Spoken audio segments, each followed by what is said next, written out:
Hello, everybody, and welcome to the Nine Arches Press launch for our new event, our latest book, Rosie Garland's wonderful What Girls Do in the Dark. I am absolutely thrilled to be here this evening with our special guests, poets Rosie Garland, Ian Humphreys and Tanya Hershman. And I know lots of you are joining us this evening over on YouTube. So hello to everybody on YouTube. Thank you for coming along to join us for this wonderful launch this evening. We're very, very excited to be here and really, really pleased to be presenting this wonderful book, which I think in dark and strange times brings us some very important light and some very important messages, I think, from both from within deep space, from within and across the universe, but from within ourselves as well. These are poems that have a tremendous power, and I'm absolutely delighted to be publishing this book tonight and to be doing this wonderful launch. So thank you to everybody for joining us. Just a quick word on how tonight will work. We are going to have two special guest readings from Tanya Hershman, who's going to be followed by Ian Humphreys. Then we're going to have a reading from Rosie Garland. We'll then have a Q&A. So audience, please, we do encourage your participation, although we are joining you digitally via the wonderful medium of live casting to YouTube. We do encourage the audience to join in. So please do use the chat throughout the event. There'll be links posted in the event as well.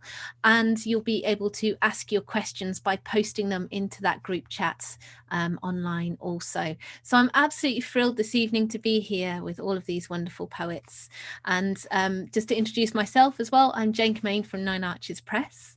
It's been a really interesting, difficult, challenging, strange year for all of us, I'm sure, and in lots of different ways. But one thing that has been very important to us at Nine Arches has been that we've been able to do these live events, to keep book launches going, to continue to bring poetry to our audiences, and to continue to publish as well through two lockdowns now and a successive and strange summer in the middle as well. Please do also have a look. There'll be links posted to buy any of the books, and we will post those out tomorrow, any of those orders that you want to place. So please do have a look at those. And thank you very much to our audience for joining us in such great numbers tonight. It's lovely to see you all, and we're absolutely thrilled to be bringing you this wonderful evening of poetry. So make yourselves comfortable, please make yourselves at home and prepare for what will be a really wonderful evening of poetry. I'm going to introduce now our first reader. Tanya Hershman is the author of a poetry chapbook and two short story collections, and co-author of Writing Short Stories, a writer's and artist's companion from Bloomsbury. And in 2017, here at Nine Arches Press, we published her debut poetry collection, Terms and Conditions, a wonderful book which is full of possibilities and asks you to look at the small print of life and work out for yourself what you might need to do and what adventures you might have within those pages with her wonderful poems. She's also the author of a short story collection, Some of Us Glow More Than Others, which is published by Unthank Books. And she's the founder and curator of the short story hub, ShortStops. She's recently completed a PhD in creative writing inspired by particle physics. So please give a warm welcome to our first reader for this evening, Tanya Hershman.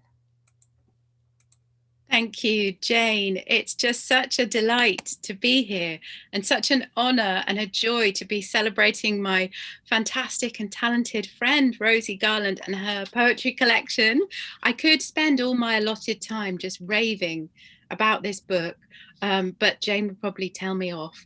But it is so fantastic, and it's hard to sum up, but I've been thinking about how to sum this up in a few words. And really what Jane was saying about light and darkness, this is a book that is light and dark and strange and beautiful and magical.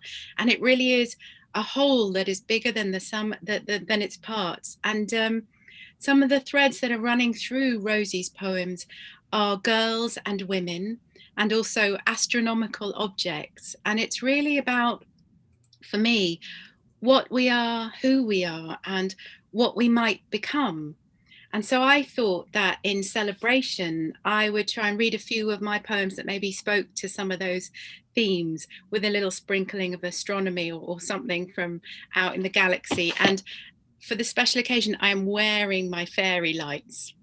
So This is a new thing for me, reading poetry while wearing fairy lights. I wanted to say as well that this is a celebration of Rosie and her fantastic book, and also of Nine Arches. And I'm so proud to be a part of this amazing press, which is so brilliantly steered by Jane Cummane with such wisdom and such kindness. I feel like we're all very, very fortunate. And for me to have this collection out in 2017 was an astonishing thing. I never thought I'd ever have a poetry collection. So anyway, without further ado, I will get on with reading you some poems. I'm keeping an eye on the time. So I thought I'd first start reading a few of the poems from Terms and Conditions, and then wind up with just three very short, I don't even need to see very short because everything's very short with me, very short poems from my newest pamphlet that I think speak in some way to Rosie. So I'll start with the first poem in the book, Baby. Baby travels trains, collecting faces. Baby may seem carried, but is in fact directing. Baby takes in all ages, colors, male, female, other. Baby understands the need for data. Baby's favorite is the oldest, its valleyed shades and loose-pinned edges. When baby is removed, there are thoughts of screaming. Instead, baby scrolls through images amassed. One day, thinks baby, I will not be so smooth, so new. Let me be old, prays baby. Let me not be carried. Let me wait alone on dark platforms, knowing and not knowing where or why I'm going. And my second poem, I thought I'd read one that I've not read out before. And it's such a joy to read from this book. It's a lovely thing to read from a book a few years after it came out and come to it again. So this is a tiny poem called Dressing for Flight. Give me a skirt with aeroplanes on it, she whispered, fingering fabric, slipping between rows of clothes. I want, she murmured into the sleeves of the hanging jacket with patches of peaches, a skirt filled with Spitfires, hurricanes, dive bombing. Slide me under the waistband, show me what heaven sounds like, falling away.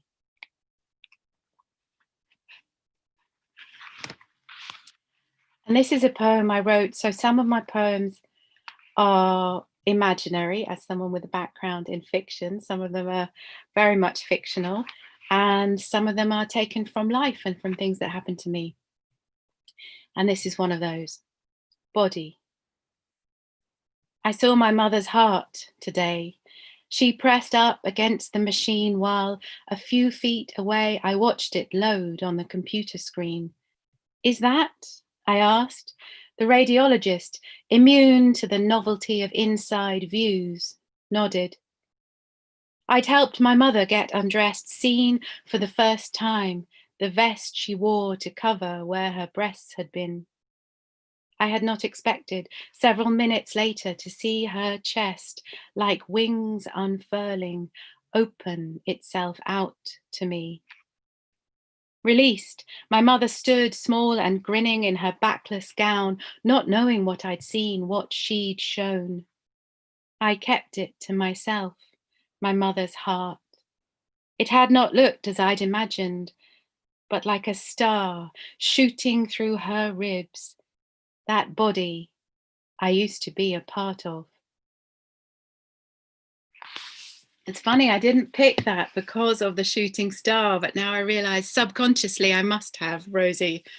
Or maybe there's just something in every one of my poems that in some way chimes with astronomical objects. I thought for my final poem from Terms and Conditions, I'd read the penultimate poem because it's always good to strike a note of happiness. Happiness is paint. Most days I manage a single layer of it, keeping one eye on my mind. But then there's you, and I am in a factory vat of it up to my neck. Enough room for two, and enough vats for every one of us. although the factory size of the universe is hard to find. Tell yourself that you are looking. Tell yourself no wrangling over shade or color, gloss or matte. Come, dip your finger in. This is the bright and settled stain you have been waiting for. Realize that there's universe in that as well. It's just, you know, everything's in everything. So this, my new pamphlet came out, I guess it's a year ago from Live Canon. And I am hoping, and this is to put no pressure on Jane, that a few of these poems might appear in my next Nine Arches collection, which is still in the works, but we will see. So I thought I'd read you just 3 short poems from here to finish up. This is the first poem. Play, says the girl in the coat by the piano, who knows I only sat down by accident, haven't the skills to do what she wants on the black and the white of it. Put your hands here, says the girl with the coat by the piano, placing hers over mine on the cool and the dark of it, whispering notes in my ear. And I'll finish with 2 very short moon poems. And just say again, congratulations, Rosie, and what a delight and a privilege it is to be here helping you launch your book into the galaxy. Territorial disputes. I will not claim you, even if you say I can, even if you want me to. You are no moon, I have no flag. I will not fix myself to you in public so everyone might see. You are not mine, even if you want to be. Whisper, I am yours completely. I know how this works. The surface of the moon is never smooth.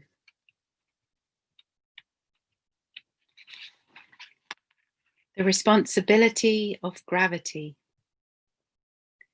We always see the moon's same face. Once it rotated, but with our pull and with its answer, deceleration, stasis. What if we pulled harder, spun the tides into a frenzy? Come, come closer, dance with me.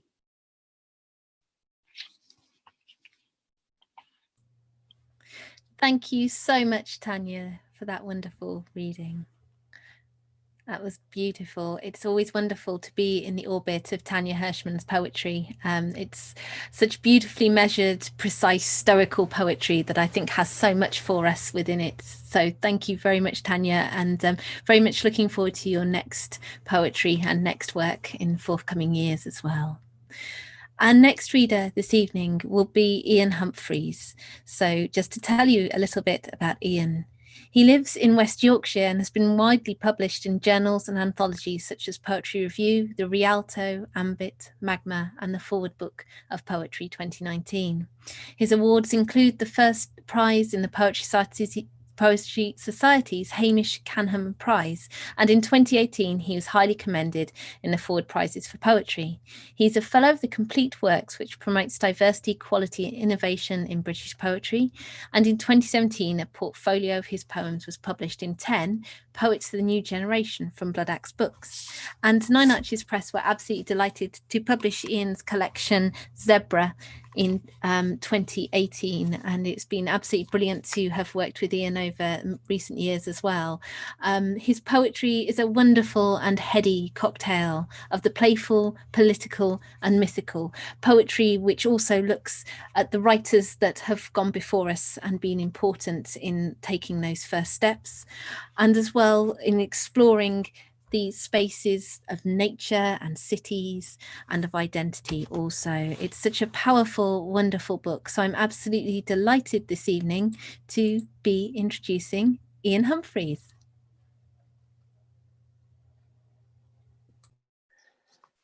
Thank you, Jane. Lovely introduction, and and Tanya as well for her fantastic reading. It's a real joy and an honour to be here tonight to support the launch of Rosie's wonderful book, What Girls Do in the Dark. And it's such a fantastic collection. And I urge you to buy it if you don't have a copy already.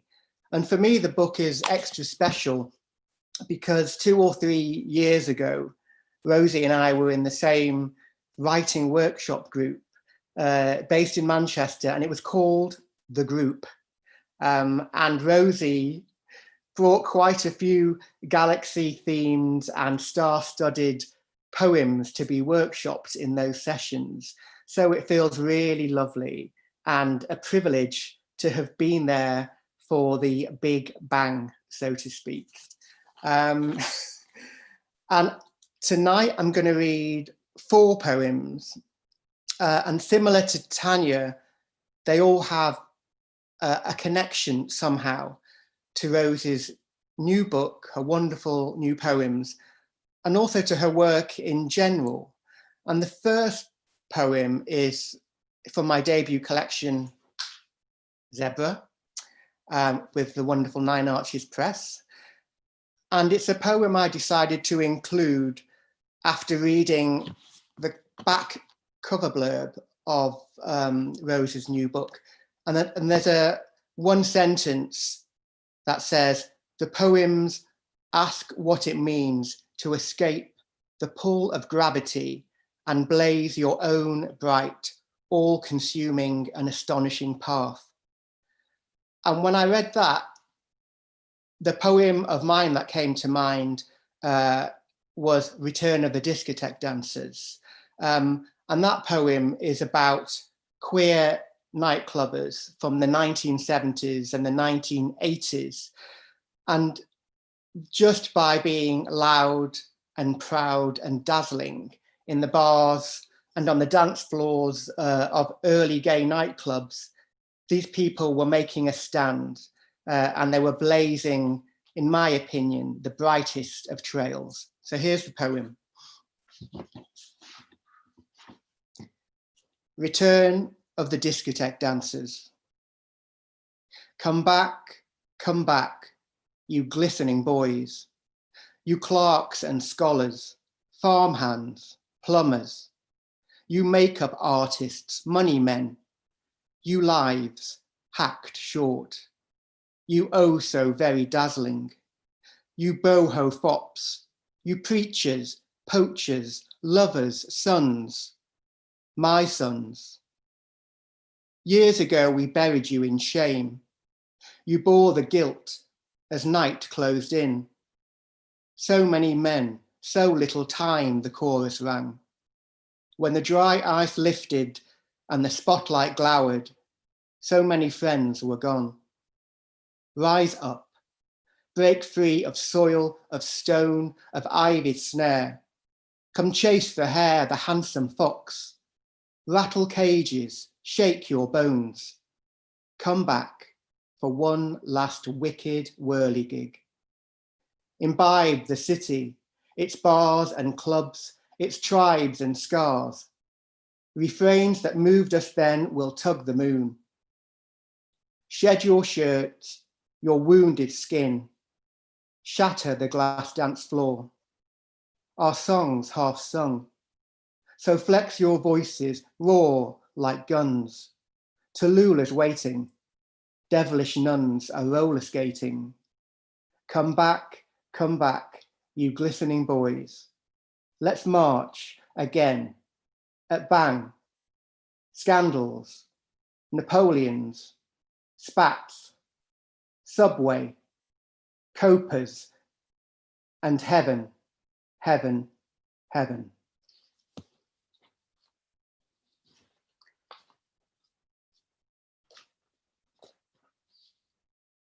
And the next poem I'm going to read, also from Zebra, is called Dark Light. And I think Tanya mentioned the interplay of darkness and light in Rose's wonderful collection. So I thought this would be a good reflection of that. Dark light. My cell had no window, no light bulb. hallucinations, tortured faces, a gargoyle on my chest, sipping my lungs through a straw. With a nail from my boot, I scratched help in the dirt 10,000 times. Until it clicked, I was holding the key out of there. After I escaped, that first sunrise burned like acid. As the world detonated into colour, I bit down on my tongue, tasted freedom. Then I ran for the hills, the moors beyond, chanting the name of everything I saw to make it real. Field, lamb, skull, crow. I hugged shadows to begin with. By noon, I was gorging on the sun. That first nightfall felt like loss. I swore I saw men with torches coming through the trees to take me back. It was mind fuckery, just insects, a miracle of fireflies. I caught one, ate it. I needed some light on the inside.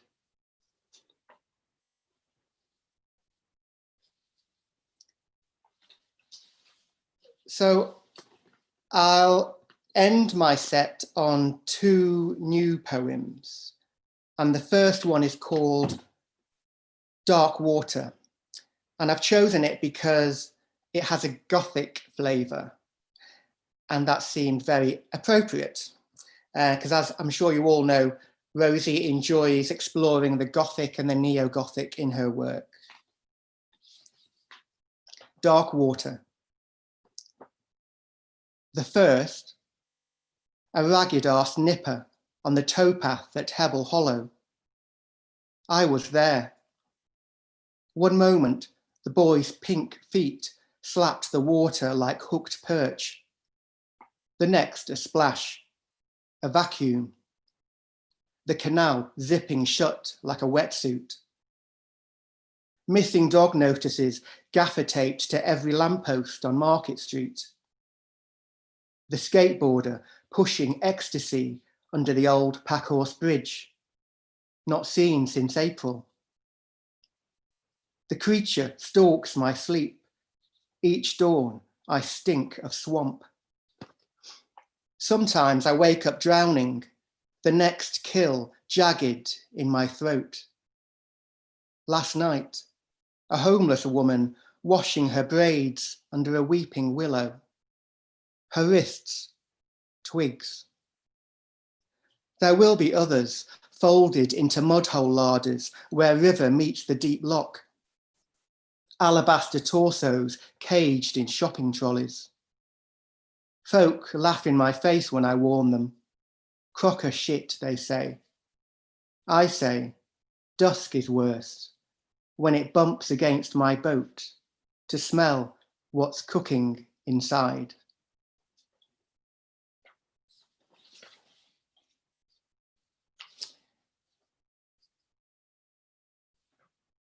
So that poem features in the most recent Rialto, and my final poem of the evening is newly published in the latest issue of Under the Radar, the wonderful literary journal from Nine Arches Press. And I believe it should be dropping onto doormats very soon. And there's a connection there as well in that Rosie has guest edited the fiction element of the magazine, this issue, and I really, really can't wait to see which stories she's chosen. So my poem in the issue is called "There's a Walrus on My Windscreen," and before I read it, of course, I'd like to thank you all for listening. I'd like to thank Nine Arches Press and Jane for hosting this great event. Thanks to Tanya for a great reading, and huge congratulations, of course, to Rosie on her stellar collection. So here's the last poem. There's a walrus on my windscreen. There's a walrus on my windscreen, and my wipers can't wipe it off, thud up against the bristle, blubber, blood of it. It came here from Greenland, digger-scooped from Baffin Bay by that crazy polar vortex, then rerouted to a snowbits above my Hummer. David blamed it all on global what's it. Critically, he says, we're past the critical point. Yesterday, a musk ox totaled the Gupta's land cruiser, and Mrs. Tripp found 3/3 of an Arctic fox sprawled across her backyard, sliced like a salad egg by the power lines. Her Siberian larch decking won't recover. Why take the grandkids to the zoo? Every week, doorstep trophies flung from far lands. Pink flamingos stinking up the hydrotherapy hot tub. Families of armadillos bowling down the alley through the recycling bins. I once found a desiccated hand while bleaching the gutters. Candice swore it was orangutan, but to me it felt human. Palm open, fingers cupped, empty. Thank you. Thank you so much, Ian, for your wonderful reading this evening, and for joining us as part of this wonderful event. Your poems have this wonderful power that they are incantatory, uncanny, and often illuminating, but they always draw your audience centre stage. Thank you so much for reading us some new poems as well as the ones from Zebra. An absolute delight to hear those. Thank you. So to tonight's final poet, Rosie Garland, on launch of her book, What Girls Do in the Dark. We're absolutely delighted here at Nine Arches to be publishing this wonderful, magical, important book.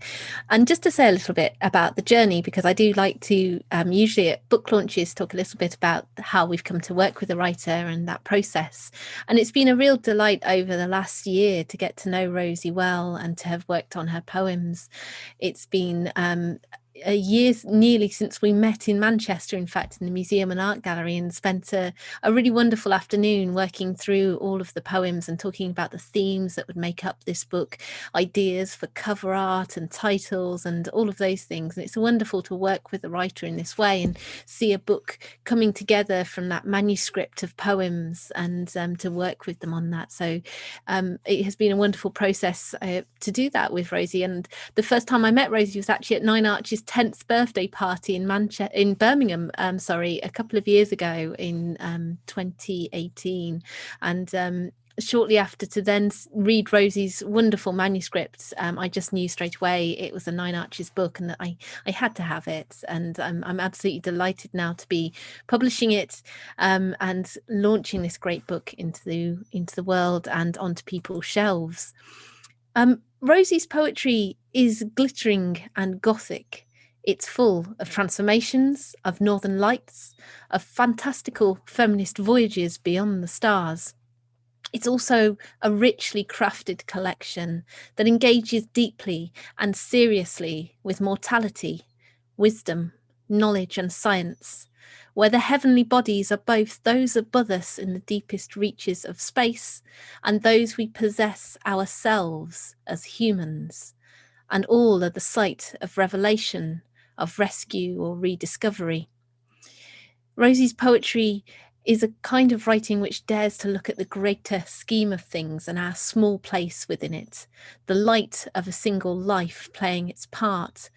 It's the poetry where we find ourselves overwhelmed, but always at the heart of things, gazing in wonderment at the light years' ancient twinkle and burn of stars around us.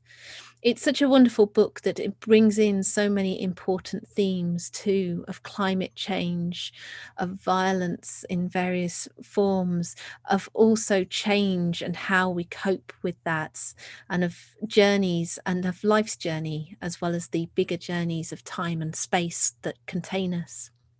Henry Normal says that by exploring the otherworldly, Garland has hit on the greater truth of our day-to-day dreams and our fears. Paul Burston says of What Girls Do in the Dark that it is a seductive, daring and deliciously queer book. So I'm absolutely thrilled to be welcoming Rosie tonight to launch this wonderful book out into the galaxies and beyond the stars. I'm absolutely delighted to launch What Girls Do in the Dark tonight. Our reader, Rosie Garland. Thank you very much. Thank you. It's absolutely marvellous to be here. It's really quite incredible. Am I on? Yes, I'm on. Hurrah! I've actually managed to switch myself on this time.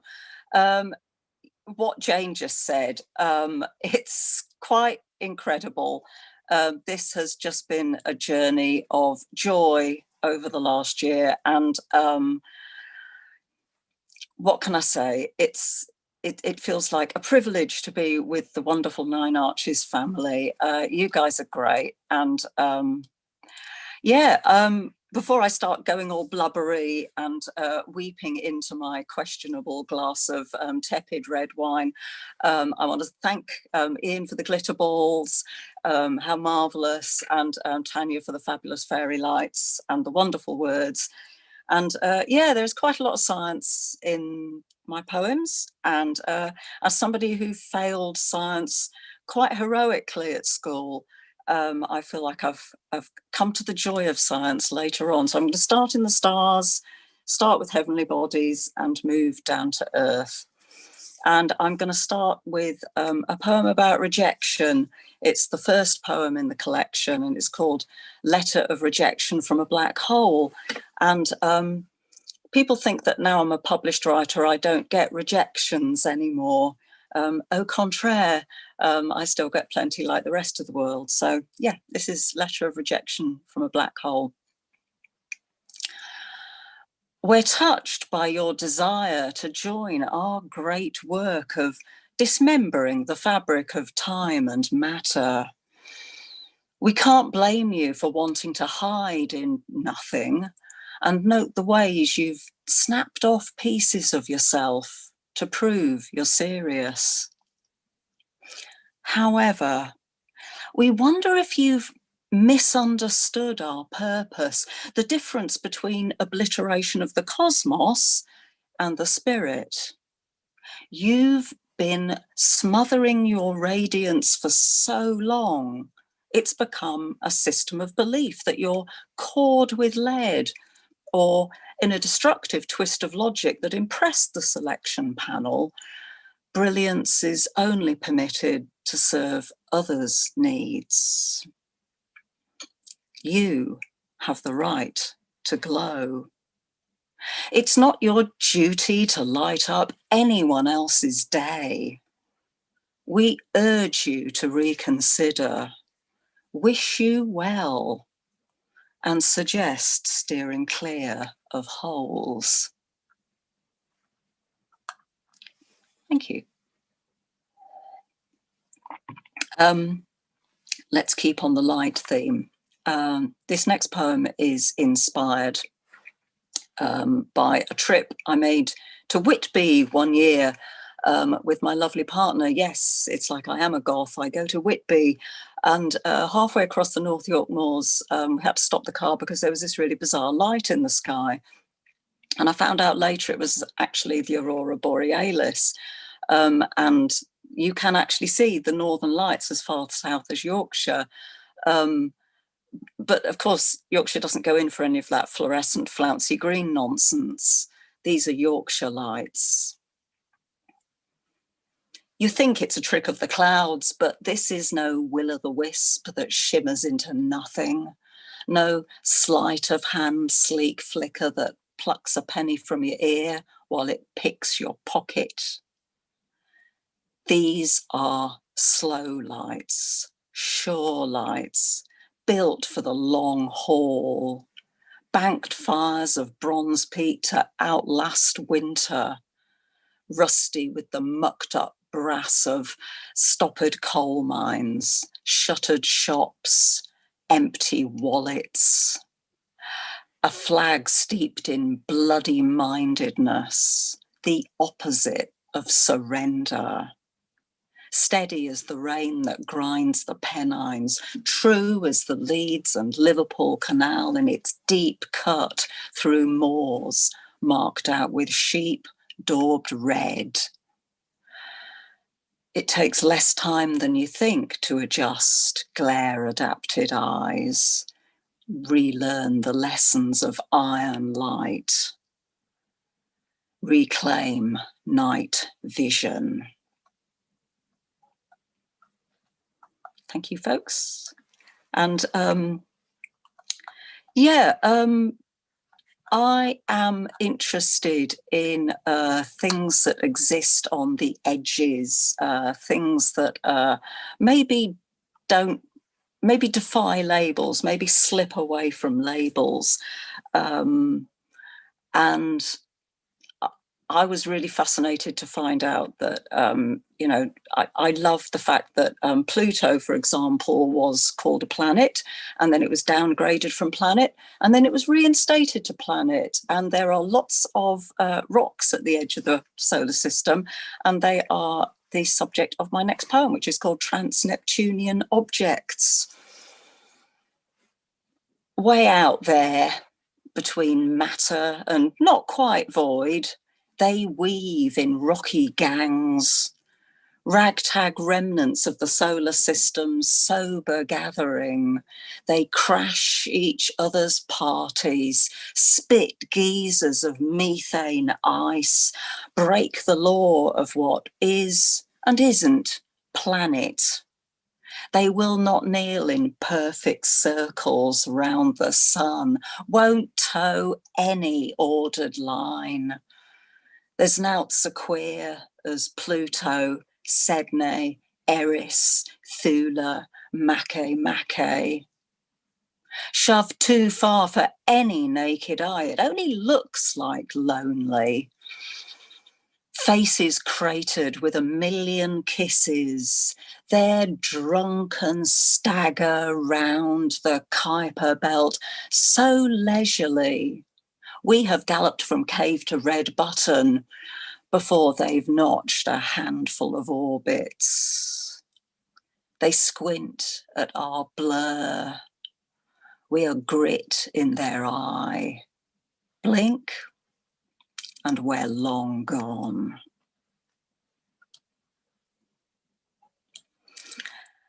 And the last heavenly body that I'm going to be reading about tonight is, of course, a comet. You can't possibly have a collection about stars and heavenly bodies without throwing a comet in. And but this is a biography of a comet in the body of a dog. I did actually record this poem for 9 Arches and was delighted when in the last line a dog started barking in the distance. However, I don't have a dog available tonight, so you will actually have to provide your own dogs and poke it so that it barks throughout this poem in a disorderly fashion, because of course that's what dogs and comets are, disorderly. So, biography of a comet in the body of a dog. All flap and gallop off the leash, it careers in a wild orbit around the solar system. The sweep of its tail makes skittles of doubt. It digs holes through the wounded parts of joy to the other side of despair. Every time I toss hope away, it brings it back, drops it at my feet, tongue drooling a glittering rope. On cinder nights when breath knocks hollow breath, it soars, heart on fire, chasing squirrel stars it can never catch. Thank you. Yeah. One of the reasons I write about the night is because when any night is at its darkest, that's when we can see the stars the brightest. And if anyone wants to take that as an analogy for this entire year, then they are very welcome to. So, right, I promised you something completely different. So I feel I have the need to come out at this point. I am a secret medievalist, and I'm going to take you to introduce you to one of my favourite virgin martyrs. Who doesn't like a virgin martyr? St. Catherine, she of the wheel. Here was a woman who refused marriage and was far more interested in books. What could possibly go wrong? It starts as a joke. The one about the kitchen and what you're doing out of it.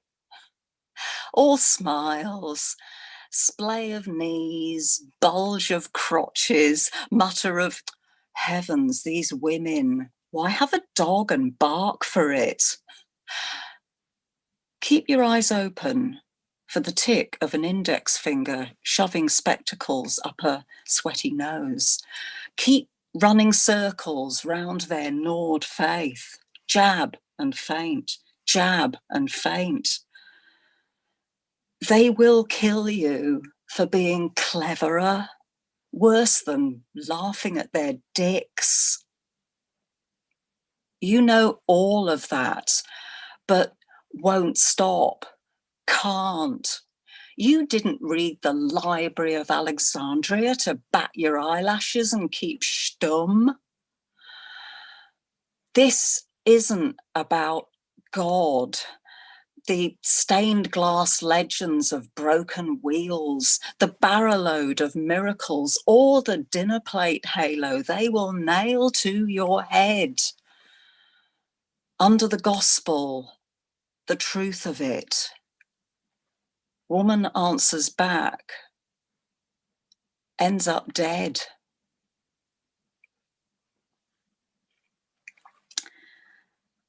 That was St. Catherine. Moving to the weird. Yes, I do write the weird, and here's a small weird piece. Little bit of a story behind this. The title is the answer to a question. During the marvellous time I had editing this collection with the wonderful Jane Comet, who is just the most fabulous editor, every home should have one, she asked me a question about this next piece. She said, Rosie, what exactly is the creature in this piece? And my answer was, they are an oddness. When he gets home, he slides you into a goldfish bowl. You think there's no way you can fit, what with the tail and fronds, but the water accommodates like a glove. Morning and evening, he shakes a plastic tub.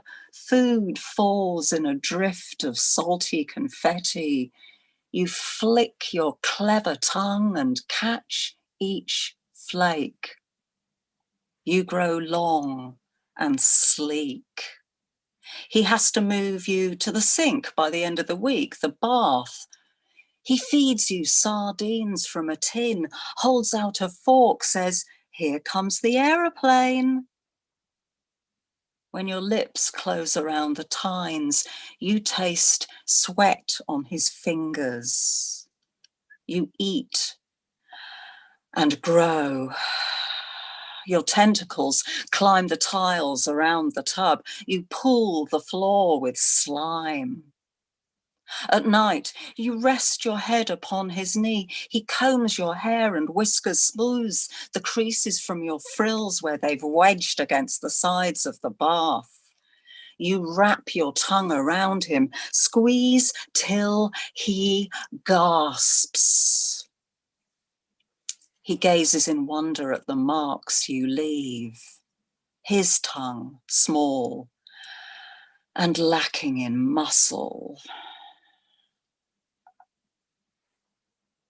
Thank you. And for my final piece, I am going to take us to a wishing well. And it is about wishing. And it's inspired by a sepia postcard I saw, which was like one of those Victorian posed photos of people standing around a wishing well. And I noticed in the corner by the gate, there were two women standing really, really close together. And when I flipped the postcard, there was this really affectionate message written by a Miss Jansel, and it was addressed to a Miss Nellie Meek. So these are the names in the poem. And I wanted to imagine, of course, I wanted to imagine a life for these two women standing at the wishing well by the kissing gate. And this is the poem called Long Exposure. If asked, they'll say it's purely for the postcard photographer who arranged the scene. Over there, a chap with an unlit pipe and a mother and daughter parked next to the well's mouth. And the pair of them, Miss Jansel and Miss Nellie Meek, snarled up at the kissing gate.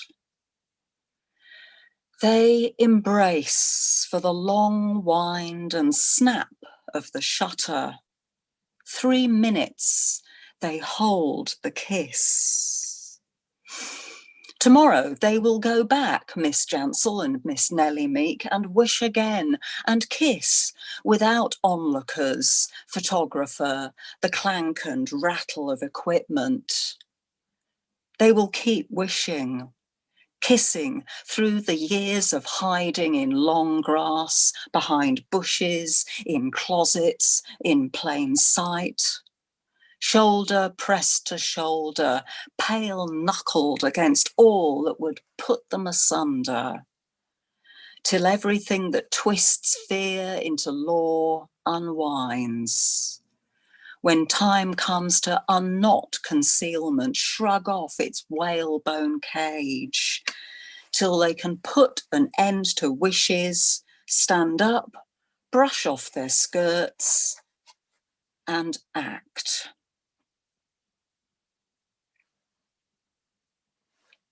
Thank you, everybody. That has been a real pleasure. Thank you.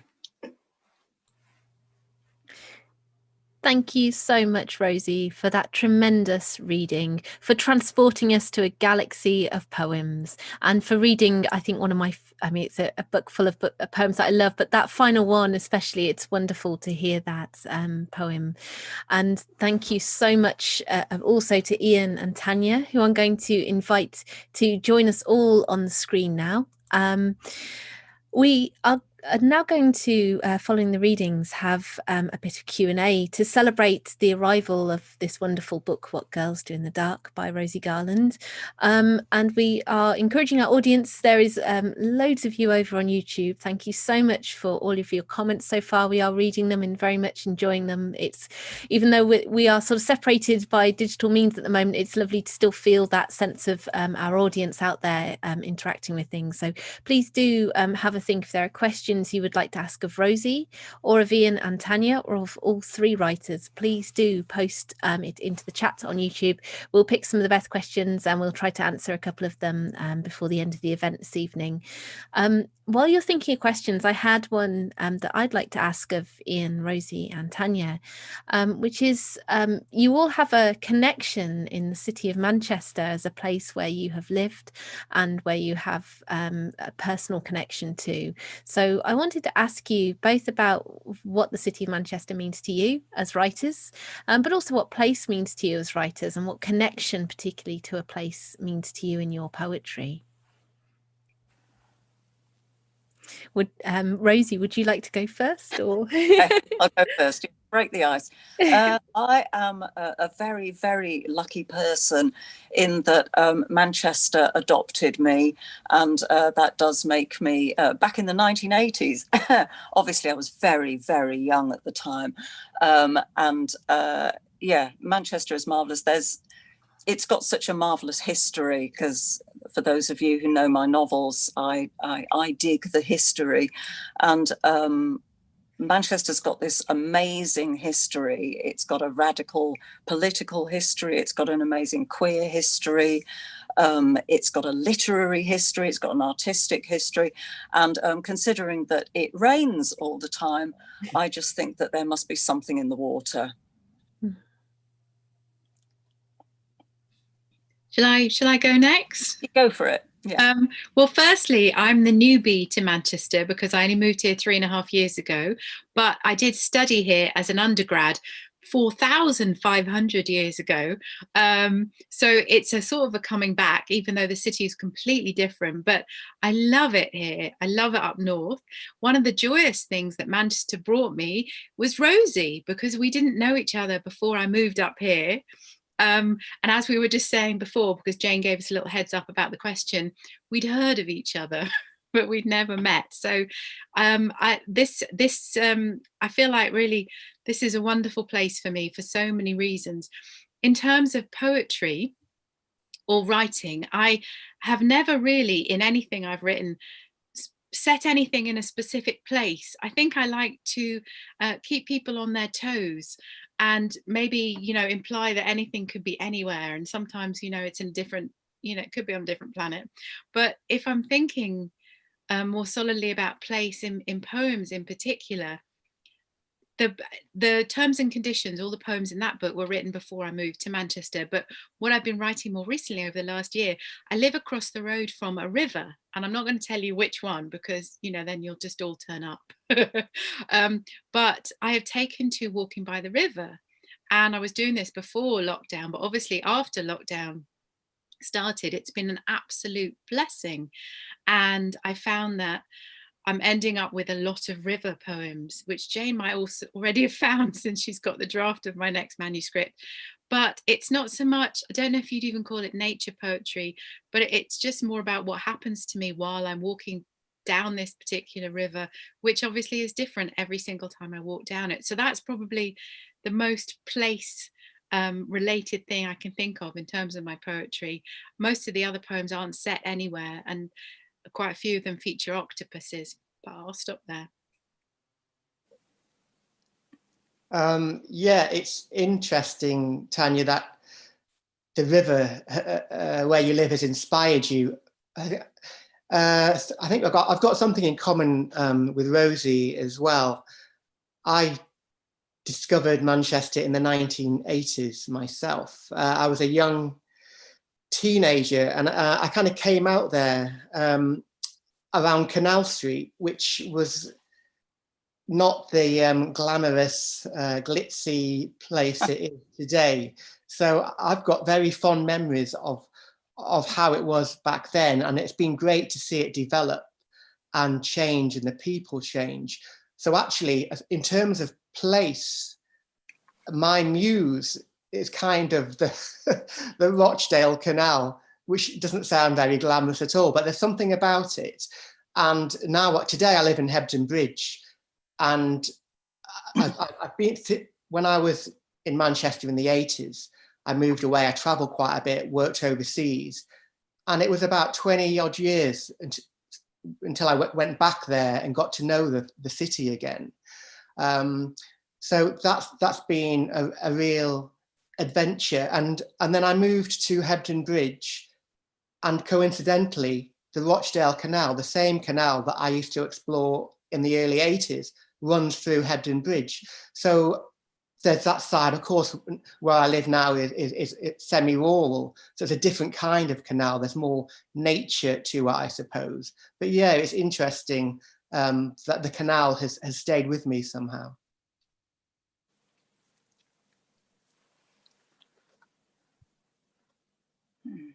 Their way through your work in terms of rivers and canals. Sorry, I think I might have just muted myself by accident. Connecting your work there, and also noting that, Tanya, you have your octopus, Ian, your walrus, and various other creatures appearing in your poems. Rosie, also foxes and various other creatures arise in your poems. Just a very quick question. Do you think that there's something in using and working with animals within poetry that for you as writers has a real attraction? Is it something that you find yourselves coming back to again and again? Tanya, you're writing about octopuses. You go first. Okay, well, interestingly, I thought I would be writing about octopuses after having read for the third or perhaps the fourth time the book by Peter Godfrey Smith called Other Minds, which is about octopuses and human intelligence and consciousness. And I was very, very surprised when it turned out I wasn't writing about them, but I had suddenly an octopus as my imaginary friend. So that was just a joy. I think I can't even, when put on the spot, I can't even remember. I think animals do come up in quite a lot of what I write. Anyway, I'm really interested in the non-human. And right now I'm writing a commissioned short story about artificial intelligence. So who knows where I might go next. But I think it's so fascinating to look through the eyes of any kind of other, whether that be human or non-human. And writing from the point of view or about animals can let us step outside of ourselves in that way and look maybe back at ourselves. Yeah, I think that's a really good point, particularly when you mentioned the word intelligence. One of the things, obviously, I love looking up and out at other solar systems and galaxies. And although I think it's a really fine thing to talk about life on other planets, and people always seem to be looking outwards to find intelligent life on other planets, and we sometimes seem to forget that we are surrounded by intelligent life. It just isn't human.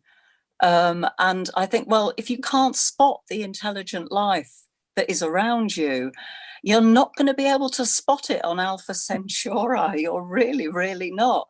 And so, yeah, I think that's why I love your comment about writing about the other.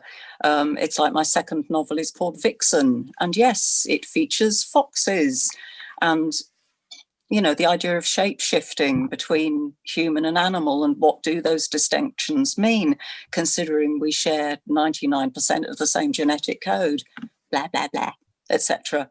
Intelligent comments. I loved your Walrus, by the way, Ian. And poems. I just wanted to say, what brilliant reading, and that was just wonderful. Oh, thank you. I think with me, animals, I'm quite interested in how humans relate to them and how we interact with them. And I think hopefully that's changing. So sometimes that's how I would approach the subject, an animal subject, for example. And also I'm kind of, I guess because I live in West Yorkshire, there are loads of jackdaws around, so they really interest me. And also animals that you wouldn't look twice at, like earthworms. I've been writing recently about earthworms and things like that, and what happens when we come across those kind of everyday, ordinary creatures that we don't really give too much thought to. And when we do open our minds up a little bit and think about them as their own entities rather than how they relate to us, I think that's an interesting arena to be in. Thank you. We've got some lovely questions coming in from our audience as well. So I'm just going to move to those now. I've got a question here from Sarah Corbett. It's for Rosie, but you may also, Tanya and Ian, please do chip in as well. Sarah asks, how do you find moving between poetry and prose? I feel incredibly lucky that I write both poetry and prose. Lucky in that I find that if I'm in the middle of writing a novel, I can often go to poetry as a place of refuge or to take a break, and vice versa. It's because poetry works with my head in a very, very different way to writing prose. When I'm working on a novel, I sometimes can't think about poems, and when I'm in the middle of editing a poetry collection, for example, which is what I've been doing this year, I can't write a novel. Novels take up a great deal of mental space for me, and poetry just works differently. I'm sorry, I'm not sounding terribly intelligent at the moment, but I do move between the two. you could say that I orbit between the two if I'm keeping the sort of like planetary connection. And I just love the ebb and the flow of working in different styles. When I work on a novel, for example, I'm really, really clear that I'm not writing a very long poem. Yeah. I think, Kerry Hadley said that it's like having multiple tabs open. And I really like that analogy. I like that. I'll just chip in for a minute and say I keep surprising myself with that. I never thought I'd be writing poetry. I started in short stories, and then I fell in love with poetry and wholesale for years, with just writing reams and reams of it. And interestingly, I hadn't been writing many short stories or much prose for the past year and a half. But then when I gave my draft manuscript into Jane a couple of months ago of my second collection, suddenly my head, there was a switch, and I got this craving for fiction again, this craving for getting to know some more imaginary friends, possibly inspired by spending time with my octopus. And so for the last few months, it's been a real joy to rediscover the delights of longer short fiction rather than very, very short flash fiction. So it's constantly shifting and changing. And I think that's what keeps me on my toes, basically. It's all about writing for me and entertaining myself. From my point of view, interestingly, I started off writing short fiction and switched very quickly after about a year of doing short stories. I switched to poetry, and I actually started to write a children's novel as well. And occasionally I go back to that because that's kind of set up. But I've hardly done any fiction since turning to poetry about 6 or 7 years ago.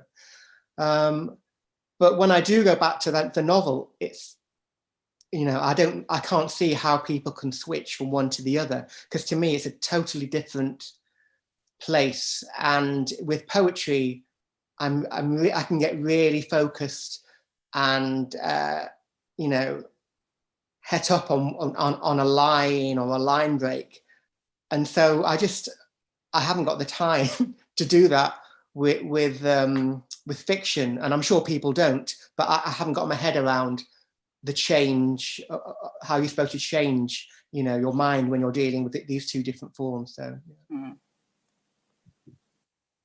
yeah, it's an interesting thing, isn't it? And the way in which they all feed into each other, or sort of have this sort of orbiting relationship. It's really interesting that you find that handing over the work also releases something, that it allows for something else to happen. It's like a making space for things too. So yeah, that's a really interesting thing. We've probably got time for a couple more questions. So just to return slightly to the north for a moment and to Manchester, I have a question from Cora Greenhill, and bearing in mind also that I know that Rosie has been a poet in residence as well at the John Rylands Library, also in Manchester, and sort of thinking about the city and both its history and its contemporary forms too. And Ian was talking about how much the city and Canal Street has changed too. Cora asks, how do the huge changes and developments in central Manchester affect your sense of the city to live and work in? Shall I kick off? I'll start with the Rylands and fan out. One of the things, again, I love the idea that you've asked about change, Cora, because I think that is one of the things that encapsulates Manchester as well, the notion of change, particularly in how it looks and how it presents itself. Just to go on to my fiction for a while, my most recent novel, The Night Brother, is set in Manchester in around 1900, and it's set in Hume. And the novel that I'm writing at the moment is also set in Hume, but in Hume of the 1980s. And that, for me, sums up part of Manchester, the idea that there are places which look completely different, and they're kind of overlaid. It's like Manchester as, there's this word palimpsest. In fact, one of the poems in this amazing book is called palimpsest. The idea of you've got a lower layer down there, and on top of it is an overlaying layer, but what's underneath shows through. And Manchester's like that. Its past shows through all its different layers into the present. So, you know, you'll be walking down a street and you'll suddenly turn a corner and there'll be sort of like the remnants of like Chetham's, which was built in the 16th, 17th century. And that'll be next to a massive concrete building. And I love the way that Manchester is just layer upon layer of history. And, you know, it's still being built now. History doesn't stop. You know, history is just happening right this minute. So, yeah. And that's, for me, encapsulates Manchester. Change, layering. Manchester is just strata. I think that's a really lovely way of putting it, Rosie. And I think my take on the city is kind of similar. There's a lovely romance in the nostalgia of 80s Manchester for me. So that's something I look back to, but I obviously know that it wasn't a bed of roses back then. There were issues with poverty. I mean, there still are, but you know, there were problems back then. But there's the thing with the layers that you spoke about, you can still see them today. And when I come across them, you know, if you see a derelict building, a derelict factory next to, you know, a brand new block of flats, it reminds me of those old 50s and 60s films, like A Taste of Honey. And to me, that's what I love. I love that you can see the past, you can see the black and white past, the romance or the nostalgia of the city when you turn a corner. And that's the bit that I'm attracted to, that, or the writer in me is attracted to. Saying that, I think what's happened to the city and the money that's gone into it in general has been good for the city. So I would never knock that side of it. But yeah, it's the old look back in anger, kitchen sink side that I really like about it. And for me, actually, what you were saying, Rosie, about the layers is incredibly personal, because I was a student in Manchester for 3 years, from 89 to 92. When I moved back 3 years ago, it was like I was looking for that younger me in the city, and the city is totally transformed. And I would get completely disoriented in the centre of town, which looks nothing like it looked, because I was here before the bomb in the Arndale Centre, and then the whole city was redeveloped. So I spent a good 6 months, my first 6 months here, wandering around the city thinking that street name looks really familiar, but nothing looks familiar. So there was a complete disconnect. I went and visited the street I lived on as a student, couldn't remember the number. So it was like, it took months before I stopped looking for my younger self, wandering around Manchester. But also it was an amazing thing, because I had a great time here as a student, and also to remind myself where I am now, that I could never have imagined I would be when I was 18 and when I was studying maths and physics as an undergrad and had no real clue what was going on and wasn't very good at it. So it's very personal for me, those layers. I'm glad that it's, after about 6 months, it settled down, because it was a bit disorienting to keep thinking, well, this is familiar and not familiar. But also in terms of strata, I spent a year as writer in residence in the Southern Cemetery, which is pretty much, it's very near where I live and where Rosie lives. And, you know, it's literally strata going down through the earth. It's all layers and history of Manchester. And obviously I walked around it talking to the dead, because that's what you do when you're a writer. So I learned a lot about Manchester and its own history from the cemetery, which is a magical place. Mm-hmm. Thank you so much. This is giving me kind of itchy feet. I really do sort of miss travel, and I miss coming to cities like Manchester and exploring them at the moment. So it's lovely to be traveling with you all this evening in this way and sort of thinking about the city. We've probably got time for a question, maybe two, to finish off. A question for Rosie next, from Miranda Barnes, who asks, what do you find that astronomical science opens up for you in your poems the most? I think what it does for me is it just reminds me of my place, which is a very small cog in the universe, and that is immensely valuable, but also immensely small. I think it links back to when I was little, and I grew up at a time of great optimism, and dear heavens, I draw on that optimism at times like this. I know, again, it's no secret that I'm a Star Trek geek, and I don't have a problem with that, because it gave me an optimism. I grew up seeing diversity on my screen every week, and there was nothing weird about it. It was just like, well, of course the Starship Enterprise has got, people from everywhere. Why wouldn't it have? That's what the future is going to look like. I grew up with people landing on the moon, and there was this idea that we were looking up and out rather than always sort of like going around in ever decreasing circles. And that's what I look for. That's what astronomical science gives me. As I say, I failed every form of science at school, and that didn't put me off. I am excited by the fact that Mars probably had life, water, and I'm fascinated by the fact that we as a planet are so precious. It seems to me a real reminder that because you talk about the Goldilocks zone, and that we are this wonderful watery green pebble floating in space, and if we are unique, shouldn't that mean that we actually take more care of it? And if we aren't unique, let's still take care of it.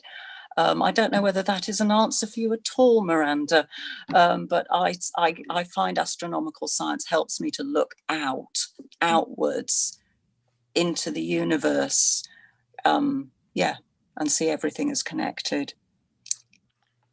Thank you, Rosie. That's a wonderful answer. And I think that's really the way that this book does that throughout the poems, the way that it looks at a very small part in this huge scheme of things. It's often very humbling, but it also feels very urgent in other ways too. You write about climate change in the book also.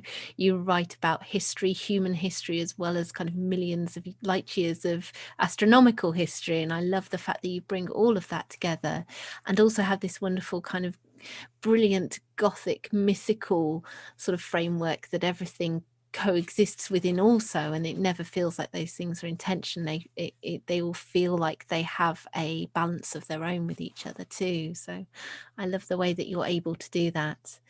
I'm probably going to finish with one question for you all, and then we will wave goodnight to our audience, and we will bid you adieu and wish you well.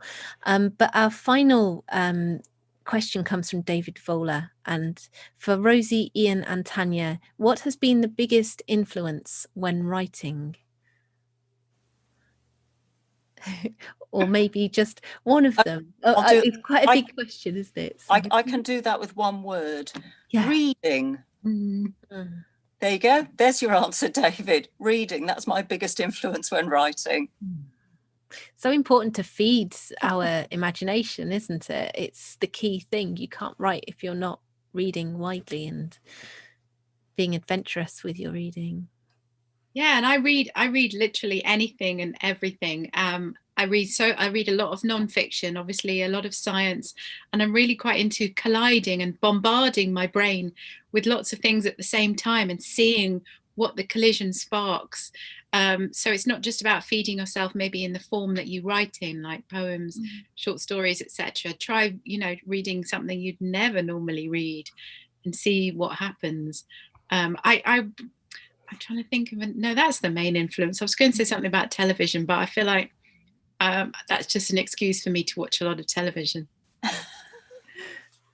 No, yeah, obviously reading is key. I guess for me, I'm really interested in filmic quality of a poem. So films have been really influential, and I think I often think about how something looks, and the look of it will hopefully create the feeling that I'm trying to get across in the poem. So often I come from the visual impact to get somewhere deeper. So yeah, I think film is also important to me. Yeah. You make me feel better about the amount of TV I watch, because obviously it's all about research into character development and narrative arc. Yeah. Just say film, don't say TV. Then just film. I love film as well. Yeah, definitely.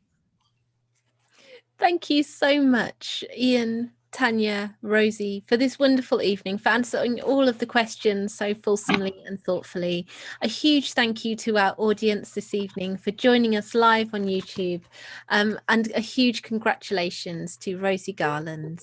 Can I just say thank you as well to Angela Hicken, who's been helping us with all of our tech side of things, my colleague here at Nine Arches, who's been forwarding the questions and looking after the YouTube channel. Thank you, Angela. So let's wish Rosie a very big congratulations on publication of her book. We're going to applaud and then we're going to vanish from your screens. Good night and thank you for joining us. And congratulations, Rosie, on publishing What Girls Do in the Dark. We're so proud of this beautiful book. Thank you, everybody. Good night.